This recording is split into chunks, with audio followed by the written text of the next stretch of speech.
Hello, everyone. My name is Brittany. I am the Membership Director with Works Partner. Before we get started, we wanted to take a moment to thank the sponsors who made this NL2 possible.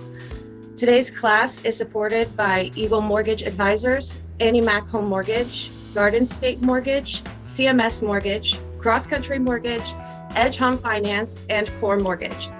These sponsors support ongoing education and production-facing training for realtors. If you find value in today's class, please take a moment to reach out via call, text, email to thank your sponsor for the continued support of your business and this educational series. Today's session is led by none other than the wonderful Steve Dahlia. Steve is a licensed realtor in both North Carolina and Florida. He is also the founder of agentincorporations.com, where he helps real estate professionals understand how incorporation and business structuring impacts taxes, liability, and long-term growth. Today, he will walk you through practical real-world steps you can take to protect and strengthen your business. Just a few quick notes before we start. This session is being recorded. Please stay muted during the presentation. And if you have any questions at all, please drop them in the chat and they will be answered as time allows. All right, Steve, if you'd like to take over from here, it's all yours. Okay, thank you so much, Brittany. I appreciate it. Thank you to all the sponsors and those of you that are attending today. We appreciate you taking the time. Just a quick clarification. Yes, I run agentincorporations.com. That's my newer website that's really focused primarily on Florida. All Filings is a website I've had a little bit longer that has every state on it. So since today is more of a generic overview and it doesn't talk about a specific state, that's why you see All Filings on there. But that's my contact information below. That site is still active and it does have all of the states listed on it. So what we're going to do today is we're going to go through and talk about classes titled Incorporation 101, why real estate agents should consider incorporating or forming an LLC. Now, because I lived in Florida for 30 years, I'm still licensed in Florida. I've done about 4,000 incorporations for Florida realtors. That's why you see the PA there. In a lot of states, it's just a corporation. Some states, it might be a PC. In Florida, it's a PA, just stands for Professional Association. So just wanted to kind of give an overview of this screen. So let's go ahead and let's jump in, tell you how we're going to proceed through today's session. We're going to talk about what forming a legal entity means. Specifically, what does it mean to you as a real estate agent? Well, I'm going to save what I was about to say for the next screen. We're going to talk about how the process works if you do decide to incorporate, and who are some of the third-party entities that you're going to need to interface with, like your Secretary of State in your state, your real estate commission, the IRS, because there's tax savings, so you've got to interface with the IRS. Your broker, you're going to need to update your broker as to your status if you do incorporate. And of course, you're going to want to open a business checking account to receive the commissions into the entity that you form. I'm going to take a real quick window, brief one screen on how you can coach your investor clients, why it might be beneficial for them to put their properties into physical entities, usually LLCs. So I'll do one screen on that. Many of the realtors that come to these courses are investors themselves, so I'll give that a quick shout out. And then most importantly, I'm going to talk about the 5 critical things that you must do after you incorporate to ensure you're getting all the benefits that we're going to talk about here today. I'm going to maybe reference a couple of different states just because of the things I know about them. But just so you know, in the following weeks, we're going to be doing some state-specific events like this. Next week is North Carolina. The week after that is Georgia. And then 2 weeks after that is Florida. And we will certainly consider doing other specific state sessions like this with the demand. And you'll coordinate that with Brittany if there's interest in that. But I just want to say for today, in the allotted time, I can't go into every state. I'll just give some points of reference. But if you have specific state questions, we can talk about those later. You can ask the questions. I'll try to answer them or just reach out to me at the end. So the most important thing is you are the boss of your business. You're an independent real estate agent Whether you're full-time, part-time, you're running your own business. I don't care if you've been in business for 30 years or you're brand new, you are the boss. And as the boss, you have to, and you get to make a lot of decisions. And some of the decisions are, how much of the money that you earn are you going to hold on to via tax savings? And how are you best going to protect your personal assets while you're working in your real estate business? So let's talk about what incorporating actually does for you. It's actually designed to be a separate, and that's bolded for a reason, and it's also on the final bullet point on this page. The word separate is there again.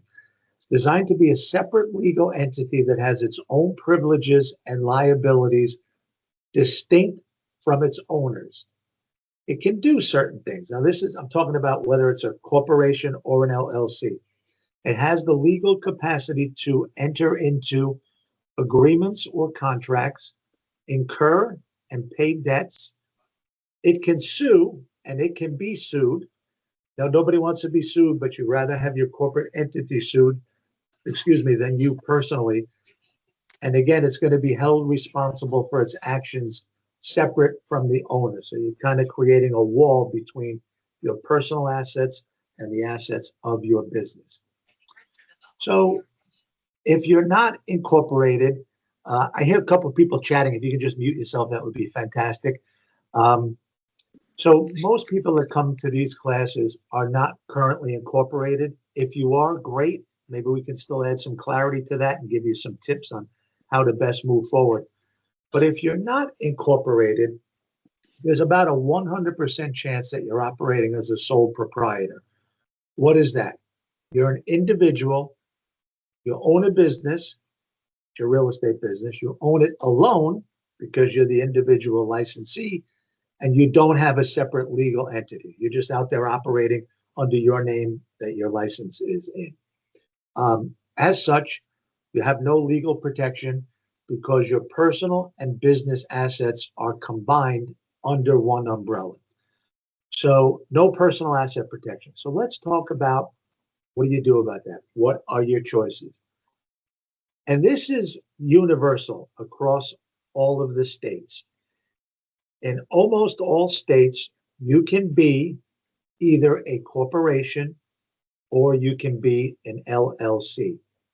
Just quick reference, in Florida, when a realtor incorporates, they go into an exclusive pool of professionals and they get the designation as a professional corporation or a PA.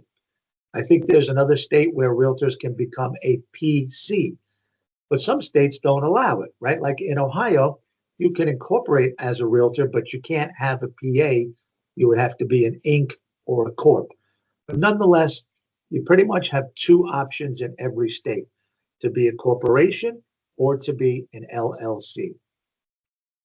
Now, when a corporation is first formed, it has the status of a C corporation. Some of you probably heard about S Corp, so we're going to talk about that right now. So when a corporation is first formed, it has a status as a C corporation. Many of your big multinational companies with hundreds of employees are C corporations. This is very good for asset protection, but it's not great for us as real estate professionals for taxes, because the entity has to pay corporate taxes, and then you, as the owner and employee of that company, you get hit with what we call double taxation. So let me give you for instance. My company that I do all this under is Dahlia Sales and Marketing Incorporated. The Florida corporation, matter of fact, it was formed exactly 18 years ago today. It's called Dahlia Sales and Marketing. Let me give you a quick example. It's an S corporation, which I'm going to talk about that in a second. But if it were to remain a C corporation, here's how the double taxation would work. Let's say Dahlia Sales does $100,000 in top line revenue. Let's say it has $50,000 in legitimate deductions. So it has $50,000 of net taxable income. So the first thing that corporation has to do is, out of that $50,000, it has to pay the 22% corporate federal tax. So that's about $11,000. And then The owner of that company, me and my wife, we want to take some of that remaining $39,000 to live on. When we take that remaining $39,000, we pay tax on that again. So that's what I mean by double taxation. So how we avoid that and how we recommend you avoid that is if you form a corporation or even an LLC, you can elect to tell the IRS you want it to be taxed as an S corporation. So I want to clear up a big misnomer. I'm in a lot of real estate groups, as I'm sure all of you are. And every once in a while, people ask, what should I do? LLC. And people say S Corp. An S Corp is not a physical entity. An S Corp is only the way your entity is taxed. And both corporations and LLCs can tell the IRS they want to be taxed as an S corporation. Why do you want to do that? Because it saves you from paying that corporate income tax. So back to that Dahlia sales and marketing example. $100,000 in top line revenue, $50,000 in deductions, $50,000 net revenue. This time, I don't pay the IRS that $11,000 in corporate income tax. I take that whole $50,000, then I decide what to do with that.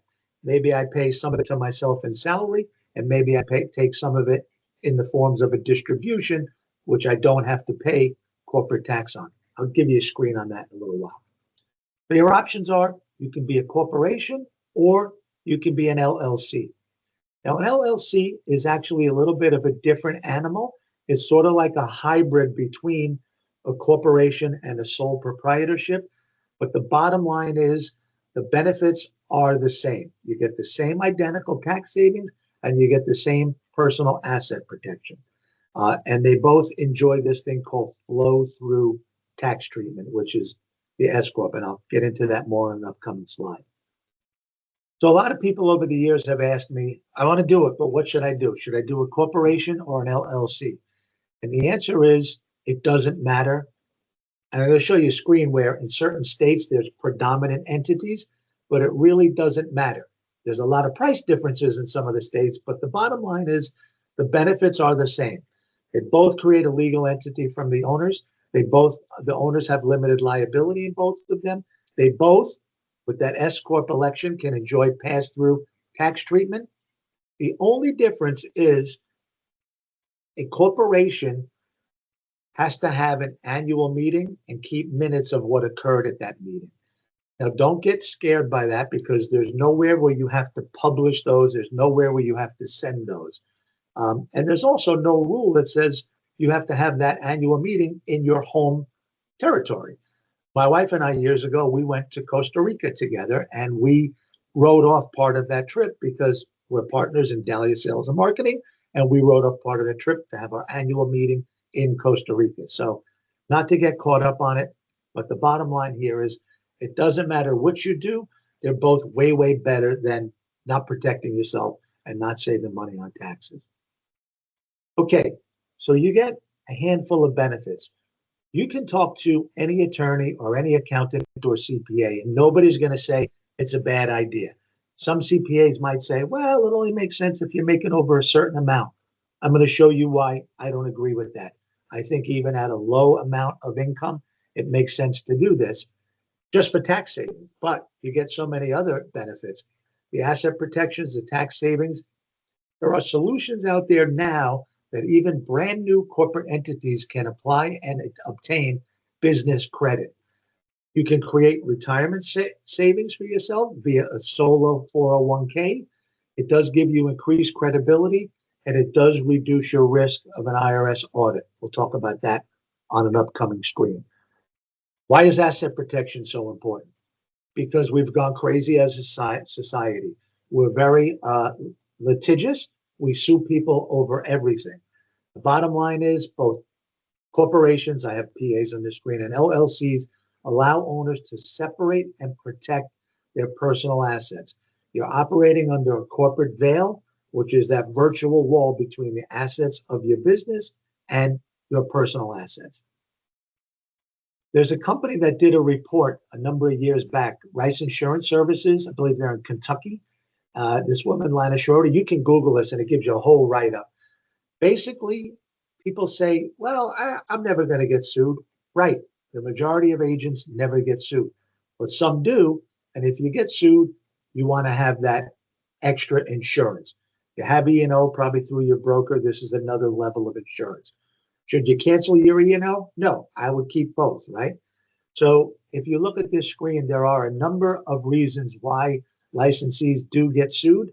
I'll just leave that up for half a second. If you want to Google that, you can research that further. But the point is, it does make sense to get incorporated only for asset protection, just to protect yourself from that. So forget all of the other benefits we talked about. But the one thing we know that you're going to do every year when you're in business is you're going to have to do a tax return. And I'll ask this, you don't have to answer, but what is the number one goal when you do your taxes every year? Now, sometimes when I do these classes live in front of an audience, I'll get all sorts of answers. Pay no taxes, reduce my taxes. But the correct answer is, this was given to me by a personal friend who works in the enforcement division of the IRS. He's a guy you don't want to see. They asked him this question. He said, what are you talking about? Just pay what you're legally obligated to pay. Great. We as real estate professionals are significantly overpaying our income taxes because such a small percentage of us are incorporated. So I'm going to give you a screen here. Now I gotta disclaim this. I am not a CPA. I am not an attorney. This is not tax or legal advice. I'm just going to give you an example of what your tax savings might be if you decided to incorporate. Because we do these classes all over, and we have people who are brand new, we have people who are really making a ton of money. I just pulled a number out of the air of $90,000. So we're going to look at that middle column first as you're not incorporated, and then we're going to show you what the numbers might be if you were incorporated. And this is just an example. You might save more or less based on some variables that I'll talk about. So this person has a net income of $90,000. That is after splits and after deductions. So that's the amount that this person is going to have to pay taxes on. So the first thing that person has to do is pay what we call self-employment tax. That comes to a total of 15.3%. That's 12.4% for Social Security and 2.9% for Medicare. Now, some of you who might still have a job or came from a job, you might say, I only paid half of that. That's right, because you were always paying half of that out of your check, but your employer was always paying the other half out of your check. So now that you're a sole proprietor, you're responsible. I make fun that it's kind of like a transaction. You're responsible for both sides of that transaction. You're the buyer and the seller. You're the employee and the employer. So in this example, lost my mouse. This comes to $13,770. Then, depending upon what state you're in, you have to pay your state income tax. I was in Florida for 30 years. I never paid a state income tax. Now I'm in North Carolina. I pay it. Man, it's annoying. So this part of the equation, don't worry. We'll talk about your specific states when we do your states. But the bottom line is, whatever your state tax is, it is. It's not going to change. So we'll sort of disregard that for here. But in this case, this person still had to pay federal income tax on that total amount. So this put, let's just say it's a her, put her in the 22% tax bracket. I need to update this for the new brackets this year, but roughly these numbers are the same. This number is going to be the same, whatever state you're in, whatever bracket you're in. This number is not going to change. Whatever you owe here, you owe here. The savings is going to come out of this bucket. So this person earned 90 and she ended up paying a total of 24. So that left her with what, 66? So let's look at what her savings might be if she had a corporation or an LLC and elected to be taxed as an S corp. The first thing she's going to do is she's going to take her money in two distinct buckets. She's going to split that 90,000 into two buckets because A, she can, and B, legally she has to. The IRS says you must pay yourself a reasonable salary. So in this case, I used 40% as a reasonable salary. We'll talk about how I came up with that on the next screen. So she's got a $36,000 salary and $54,000 is a distribution or profits. Why do people own companies? To earn profits. But in this case, she's an employee of the company and she's the owner of the company. So she gets a salary for working there and she gets profits for owning the company. Now, what that does, because this $54,000 is exempt from this self-employment tax. So watch what it does here. It takes that $13,000, almost $14,000, and drops it to $5,500. So that's where your savings comes from, and it's a big savings. Whatever your numbers here on the state and the federal, those are going to be the same. So they don't really affect this particular graph. So don't get caught up in those two line items. But the bottom line here is, instead of paying $24,000, she paid $16,000 and change, for a total savings of $8,200. Quick rule of thumb for you. This number is about 9%, or you could even round it up to 10% of this number. So that's why I say these CPAs that tell their clients, doesn't make sense unless you're making 50 grand, 80 grand. I say, no, it makes sense even if you're only making 20 grand. How come? Because if this is 20 grand and 10% of that is 2 grand, or even a little bit less, 1,500, only going to cost you a few $100s to set it up and a few $100s to do its tax return. So you're still way ahead of the game financially on taxes, not to mention asset protection, business credit, all the other goodies we talked about. So if you look at this, if you break this down, she did 90, she paid 24, so she kept 66. That means she netted about, I haven't done this math in a while, she netted about $5,500 a month. So it takes her all month, every appointment she goes on, every buyer she walks around, every contract she does, every listing presentation she goes on, she makes about $5,500 a month. But she's leaving $8,200 on the table.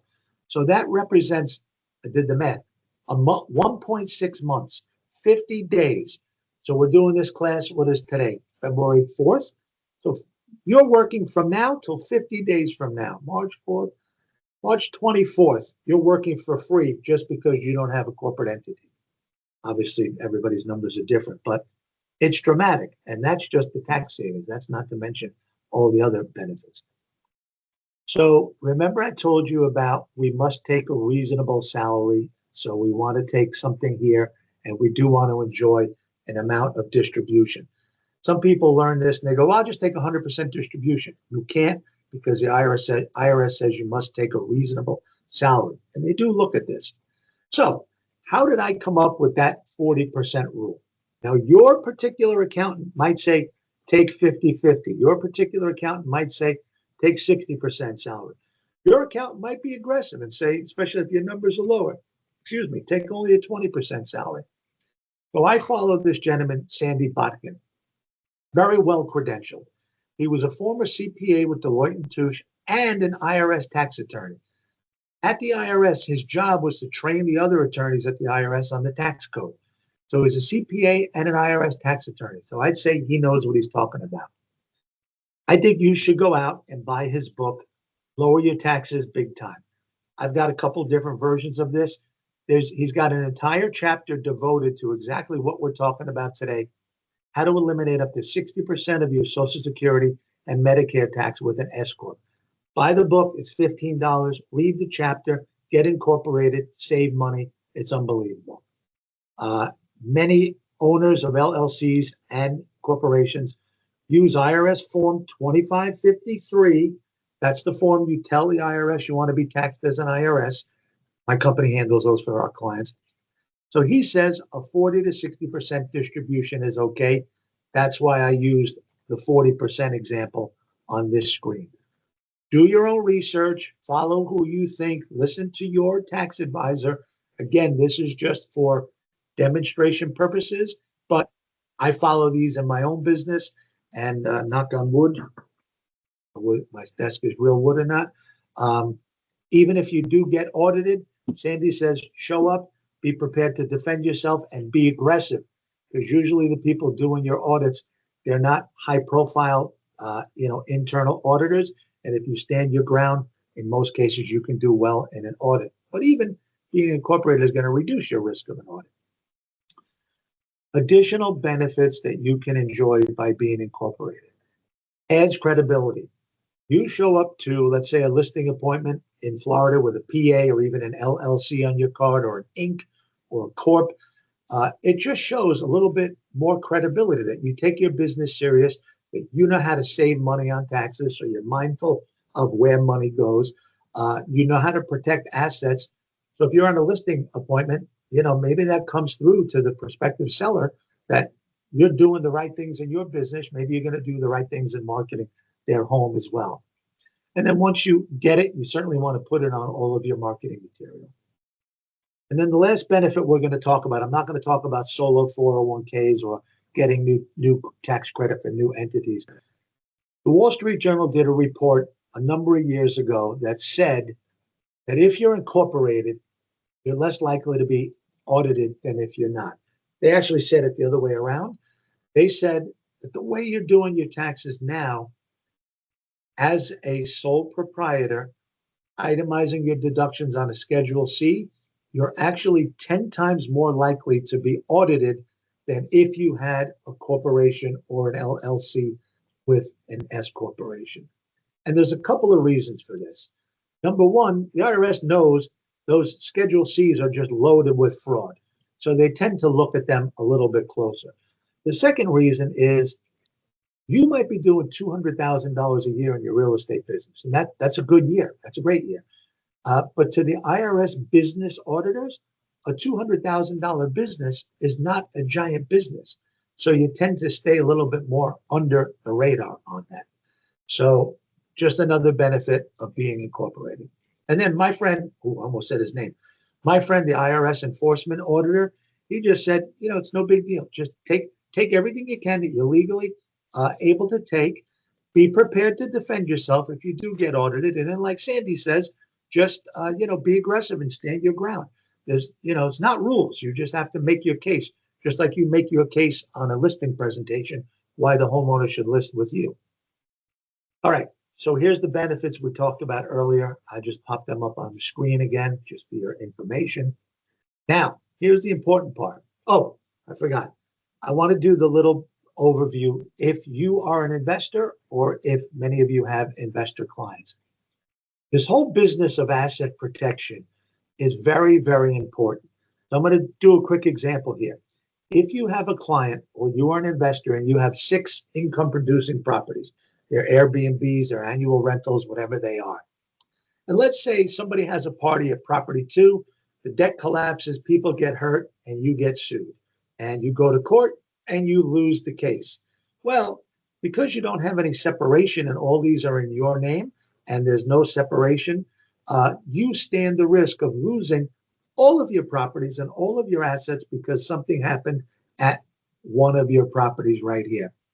But what prudent investors do is they set up LLCs for each of their individual properties, and then they put, via usually a quick claim deed, they put each of those properties in a separate LLC.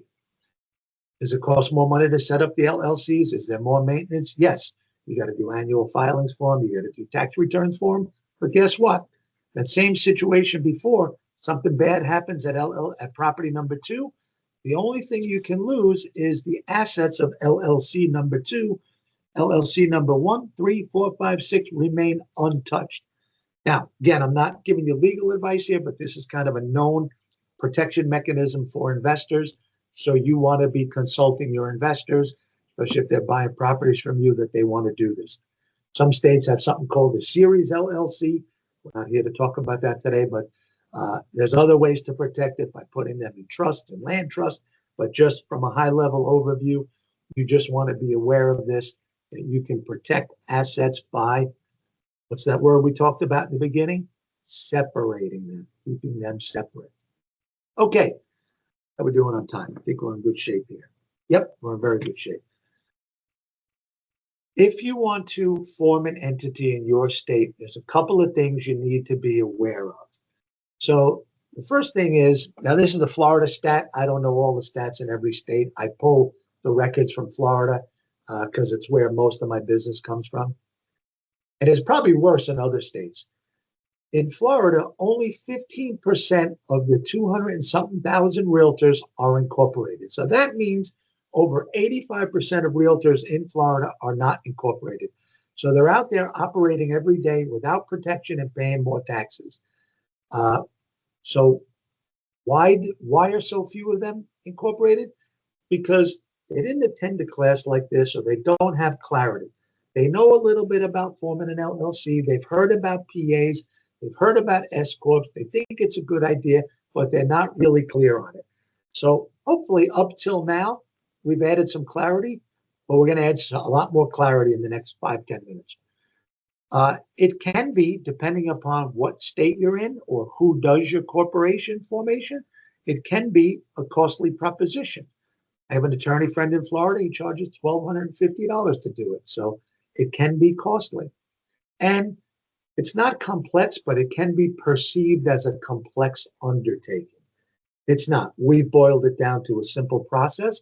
So let's talk about the actual process. The first thing you need to do, whatever state you're in, is you have to come up with a name for your corporate entity. Now, this is where, when we do state-specific classes like this, becomes really important, because the rules on this are very different in different states. And in every state, they have what's called a predominant entity, which people seem to form more of those entities than others. Let me give you 2 quick examples. The state of Florida, when you form an entity, it can't be Dahlia Sales Homes. Can't be that. It has to be the name on the individual licensee's license. So my license in Florida is Stephen M. Dahlia. So my PA in Florida, Stephen M. Dahlia, PA. If I'm licensed in Georgia, I can't use Stephen M. Dahlia, LLC, Stephen M. Dahlia, PA. In Georgia, I would have to come up with a name, Dahlia Dream Homes, LLC. So that's just 2 examples, and it's different in every state. I will tell you this. Most states don't have that naming requirement like Florida, and most states, the predominant entity is an LLC. In Florida, the predominant entity is a PA by the tune of about 70% to 30%. My clients is like 98% to 2% PA. So the first thing is you need a name for your corporation, and you must follow the rules from your real estate commission. Now, there's a couple other rules in Florida. I don't want to go into them all, but I just look it up. I know we have people here from Texas. So in Texas and now in New Jersey, my goodness, we've been waiting for New Jersey to pass these laws for a long time. Last year, finally, agents in New Jersey can incorporate. But in many states, you can now incorporate as an LLC to receive real estate commissions in the name of that LLC. In some states, Florida, you have to be a 100% owner. Texas, I think in New Jersey, you have to be at least a 51% owner. And the real kicker is, this is in like every state that I know of, the only thing you can do is receive commissions from your broker in that entity. So you can't form it for your real estate license and go out and do property management in it. You can't form it in your real estate license and go out and do have your rental properties in it. So again, every state is different, but pretty strict. You have to follow the rules of your real estate commission in those states. Okay, at the beginning, I said one of my last things we're going to show you is the 5 critical next steps after you incorporate. So here's what happens if you're going to do this on your own, or have your accountant or attorney do it. Make sure they're doing all this follow-up. My company provides all these services if you want to talk to me about it. But the first thing you have to do is you have to submit your formation documents with your Secretary of State. Every state's different, every fee is different, etc. And then you can't do any of the rest of this until you get notification from your state that your entity is live. The very first thing you want to do once you're notified that your entity is live, you want to file for your tax ID. It's actually called an EIN, your Employer Information Number. That's secured via the IRS. And then you want to update your license. Now in Florida, the Division of Business and Professional Regulation, you have to notify them of license changes. Same thing here in North Carolina. In many states, there's usually a form that needs to be updated to update your license with your real estate commission. I don't know how it is in all 50 states, but in a lot of states, you just have to make sure you're complying with your commission rules. Then I say sometimes this is the most important screen of my whole presentation. And this box here is the most important box on the most important screen on my whole presentation. You want to file Form 2553 with the IRS. This is where you're electing to be taxed as an S corporation. A couple of rules about this. You have 75 days to tell the IRS you want this. It's a form. My company fills it out. It's a 4-page form. It looks confusing. We do thousands of them. Then I'll do the form. You have to sign it in 2 places and mail it to the IRS. Takes them a minimum of 2 months. After COVID, it was taking them as much as 6 months. They send you back one little envelope that says, as of February 4th, 2026, you are an S Corp. Save that paper. Put it everywhere. Make copies of it because it does happen. You'll file your taxes as an S Corp for 3 years, 4 years, 5 years, and the IRS will lose track of it. Then you'll do your taxes 1 year in the future, and the IRS will bounce it and say, you're not an S Corp. Pay us taxes as a C Corp. And you'll have to dig up that letter and send it to them. I know they sent it to you, but if they lose it and you don't have it, trouble for you. I learned that from a CPA in Florida back in 1991. You want to open a business checking account? I've got a list of some incentives. A lot of banks now are giving you, $100, $500, $1,000 to open up a business checking account. That'll be way more than what you pay to incorporate. And then you want to update your W-9 with your broker. So on your next commission check, they know to pay you in the name of your entity. The other thing that I'll mention here is that I started referring my clients to payroll companies. Because remember before I said you want to break your income into salary and distributions. To properly do salary, you should have a payroll company. I use one. If you want to know who it is, I can refer you to them. They have 3 months of service. It's very simple. You can do it yourself. You don't need to pay an accountant to do it. But what that does is you pay yourself a couple of times a year or every month or whenever you want to, and you can decide how much deductions, how much withholding you're going to take out. So what does that do? You get a check for $5,000. You want to pay yourself a salary of $1,000. They can withhold hundreds of dollars for that Social Security and federal income tax. So when you do your taxes next April, you don't have sticker shock and you owe $20,000. Maybe you only owe $8,000 because you were doing payroll properly and you prepaid some of it, which that's what the IRS says you're supposed to do anyway. Okay. I put this screen up just to show you how every state is different. Now, before you take a screenshot of this, I will tell you this screen is woefully out of date. I have updated information if you want to incorporate in any of these states. So don't go by this. You can do a screen print and copy it off. But I just want to make the point at how important it is that every state is different. So let's go to states that I know intimately. Florida, $70 for a PA, $125 for an LLC. We have a quick question. Do you have a second? Yep. Yeah, absolutely.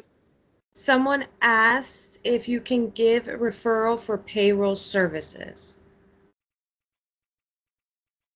Yep. I have a company, I use Sure Payroll. They have a promotion going on right now. And if you send me an email, I'll send you my link because yes, I earn a little bit off it, but you'll get 3 months of service. So, but if you want to go on your own without me, that's fine. I'm recommending Sure Payroll.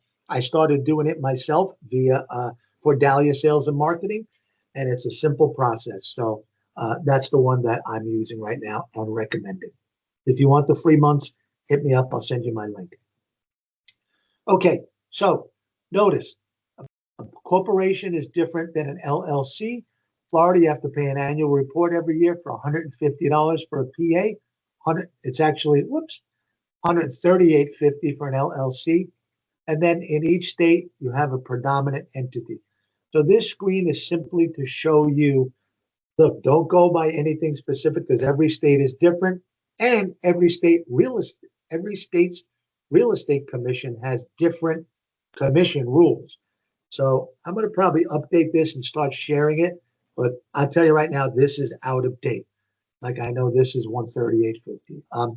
But if you look at some states, like I've done some in Pennsylvania, so the predominant entity is an LLC. Why? Because an LLC costs 125, corporation costs 425.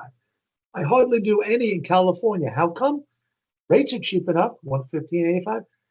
California has an $800 franchise tax. So again, every state is different. You have particular needs, get in touch, we can address yours. So again, I just wanted to make that point again at the end of this presentation. So here's my contact information again. Oh, I didn't put my email on this. This is my last screen. So I'll tell you what I'm going to do. I'm going to just zip back through this presentation and go back to my first screen, which has my full contact information if you need to communicate with me for anything that we've covered today. So Brittany, I think you said 45 minutes. I think we finished it in 41. So I'm happy to stick around as long as anybody needs and answer any other questions that come up. We have some more popping up in the chat. Would you need a separate LLC for each state?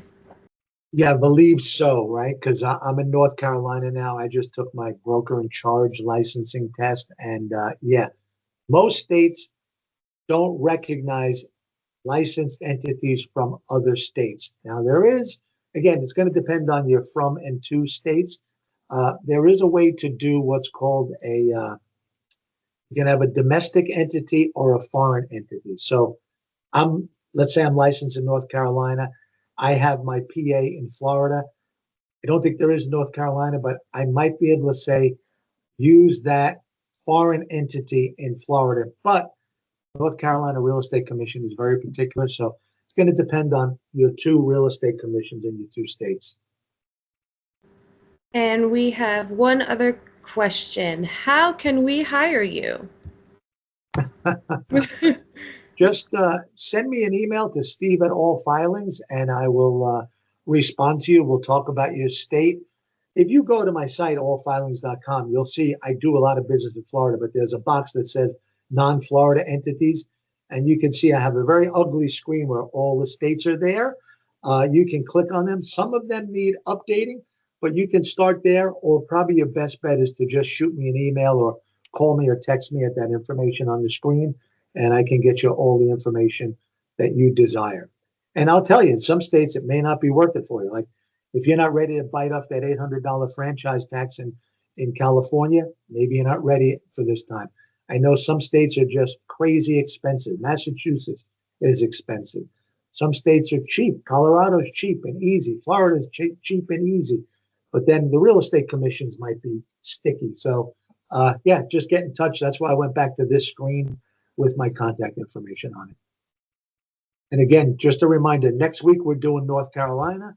The week after we're doing Georgia. And 2 weeks after that, we're doing Florida. So if any of you are in those states or you want to get really specific on those states, we'll be handling those in the coming weeks. And what's the question about Pennsylvania, New Jersey? Sorry. Do you have any coming up for PA or New Jersey? The PA thing probably threw her off. Sorry, my mic completely gotcha. shut down. Oh, okay.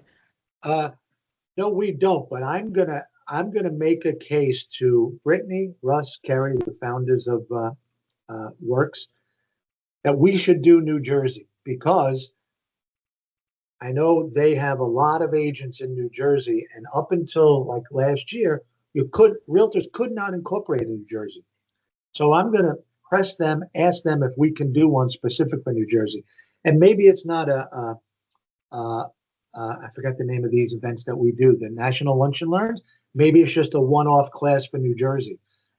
So yeah, I want to do that because for years we've been pining over the fact that we couldn't really help agents in New Jersey.